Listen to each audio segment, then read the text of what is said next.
Show. Northwest Mountie, and he's been trailing this desperate character for 3 years. And I'm tired.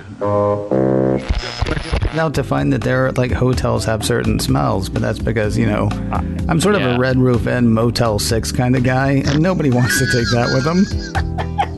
That's not these aren't the smells you're looking for. No, you want to get away from those smells, I think is what you want. Hey, Mike Rose is here with us, everybody. Mike Rose of the Aftershow. Do me a favor, tell people what the Aftershow is and where they can find it.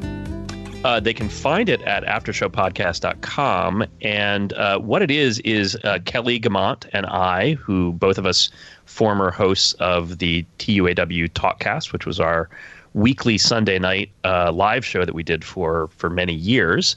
When that ended, quite a few years, more 4 or 5 years ago, 6 years ago, Kelly and I said, we're not done. So we decided to do our own little show, and that's what we've been doing since then. It is about every other week, and you can find it again at aftershowpodcast.com or _aftershow on Twitter. We have a pretty good time. Very cool. So there is a thing that I try not to do, but sometimes news is slow, or sometimes it's exciting, or sometimes so many other people are talking about it that you kind of have to anyway. Or not have to, but you choose to. And when I say you, I mean me. iOS 14.5 is in the beta stage right now. I want to say the third beta is out to the public. And when the first beta hit for the public, it was kind of exciting for some. You could apparently go into Siri and change the default music player. The default music player, you could say, you know what? I know you're always going to try to look for Apple Music. I want to go in and I want to change it so that you're only looking for Spotify, let's say, or Deezer, or Tidal. Deezer. Wow. Tidal. Am I right? Anyway, or Deezer, whichever. So, I mean, that was kind of exciting. And a lot of us stood on the side and said, well, you know, obviously this is because they're trying to make good with, like, you know, regulators and people are saying you're favoring yourself over these other things. So Apple is opening up this choice so you can go in and you can choose that. And then Apple last week came out and they were like, no, that's not what's happening. You don't get to go in and change the default setting. However, you can eventually teach Siri so that Siri will know what your default is, because Siri is going to learn what you go to for, say, your audiobooks or your podcasts or your music. And occasionally it might ask you again, hey, which one of these do you want to use? But that's just Siri making sure that it knows what it is that you want to do. Now, when I heard that, I got so much more excited than I was about, you know, just being able to go in and set the default yourself. I'm curious, you hear that story and your thoughts are.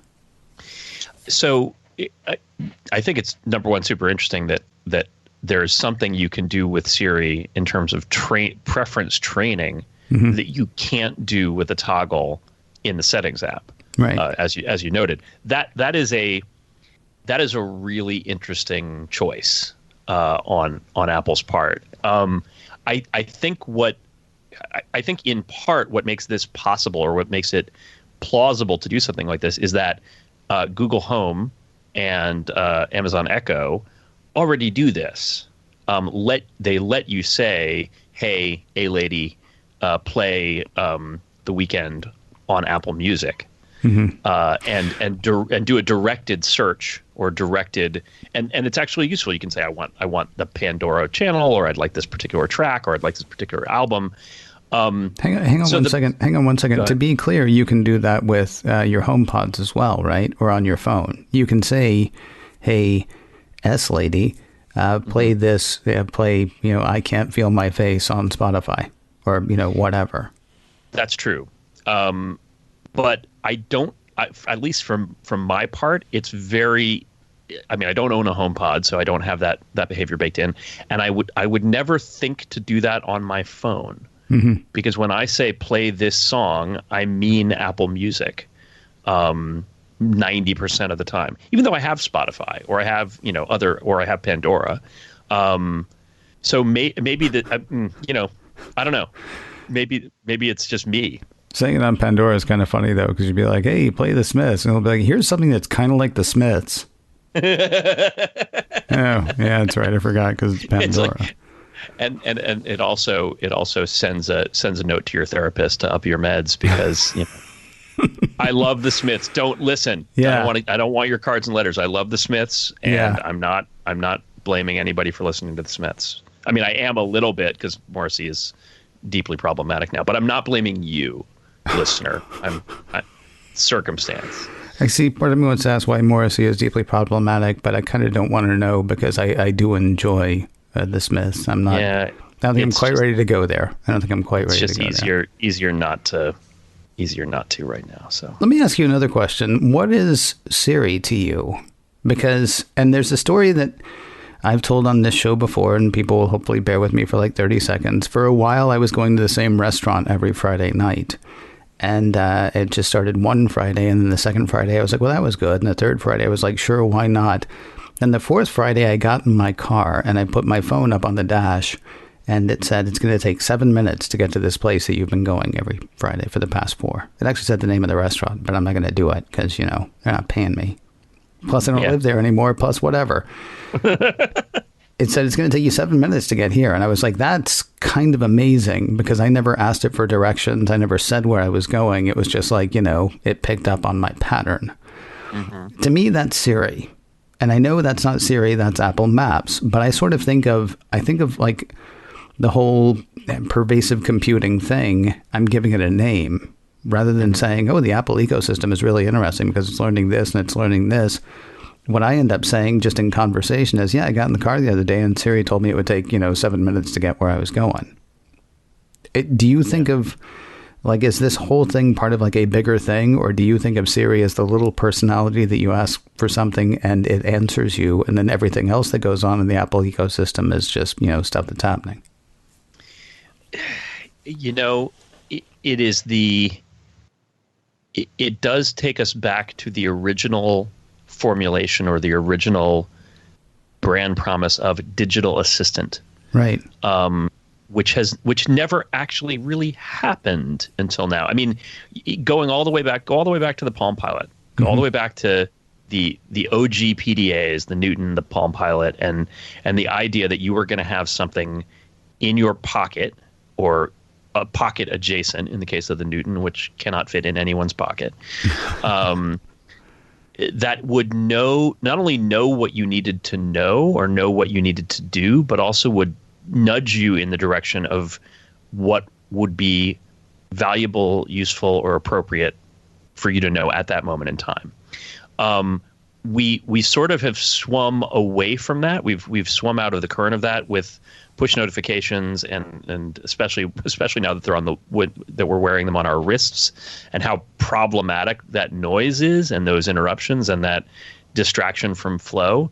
Mm-hmm. But you hit on the almost perfect use case for a true digital assistant that has that situational awareness or the pattern recognition, or call it AI or call it personalization.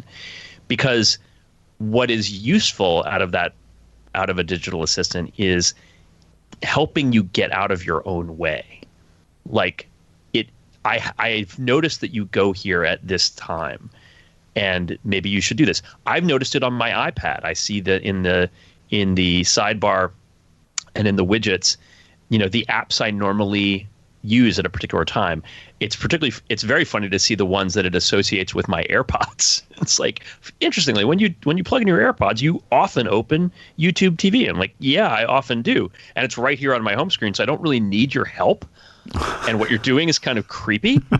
But there are more complex, there are second order behaviors that you could enable with that. And it's interesting. It is softening the ground a bit for the truly pervasive computing, or the truly, the true computing that's baked into the fabric of our environment.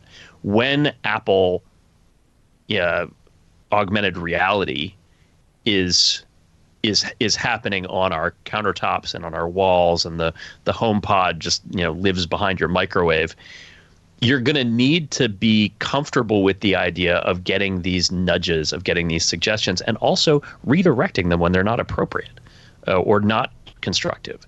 But we're going to get to a point a few years from now where Siri or the digital assistant you choose is going to be so ubiquitous that we better be comfortable telling it when it's not helping or when it's providing, I think the least constructive version of this is the Facebook reminder to call, a parent on Mother's Day or Father's Day when said parent is no longer living.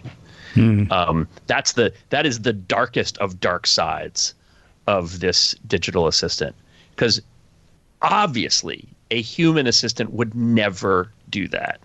Right. But a human assistant might tell you, hey, the traffic's bad and you probably want to take local streets when you're going to your favorite restaurant. So now what would be great is if it maybe said, hey, it's so-and-so's birthday. Do you want to send a message?